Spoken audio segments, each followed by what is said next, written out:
ইসলাম ধর্ম প্রচারের উদ্দেশ্যে মহিলারা কি মিডিয়ার সামনে আসতে পারবেন? অনেক মুসলিম বিশেষজ্ঞই মহিলাদের অডিও রেকর্ড করার অনুমতি দেন না, কারণ সেক্ষেত্রে অন্য পুরুষেরা আমাদের কণ্ঠ শুনে ফেলবে। এটার কি অনুমতি আছে? ওর আপনি প্রশ্ন করলেন যে আপনারা মানে মুসলিম নারীরা মিডিয়ার সামনে আসতে পারবেন কিনা সত্য প্রচারের জন্য বা ইসলামের শত্রুদের সাথে লড়াই করতে। আর কিছু বিশেষজ্ঞ এমন ফতোয়া দিয়েছেন যে এটা হারাম। এখানে কিছু ব্যাপার অবশ্যই হালাল। আপনি আর্টিকেল লিখতে পারেন, যেটাকে কোনো বিশেষজ্ঞই হারাম বলবেন না। আপনি আর্টিকেল লিখতে পারেন হয়তো খবরের কাগজে অথবা ইন্টারনেটে। কিছু কিছু ক্ষেত্রে অবশ্যই অংশ নিতে পারেন, প্রিন্ট মিডিয়ায় অংশ নিতে পারেন। আর অডিও মিডিয়ার কথা যদি বলি, এটা নিয়ে মতভেদ আছে। কেউ বলেন পারবেন, কেউ বলেন পারবেন না। সাধারণত কণ্ঠস্বর নিয়ে বিশেষজ্ঞরা মহিলাদের তেমন কিছু বলেন না, তবে এইসব ক্ষেত্রে মহিলাদের কণ্ঠস্বর সাধারণ থাকতে হবে।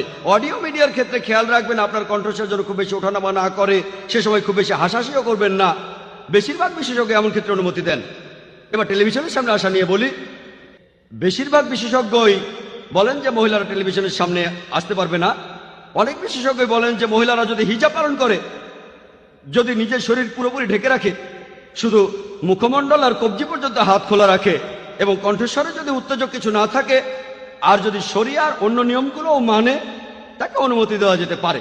এখনো বেশিরভাগ বিশেষজ্ঞই বলেন যে মহিলারা টিভির সামনে আসবেন না, কারণ সেটা কোরআনের বিরুদ্ধে যাবে। সূরা নূরের 30 নম্বর আয়াতে উল্লেখ করা হয়েছে যে পুরুষরা তাদের দৃষ্টি সংযত করবে।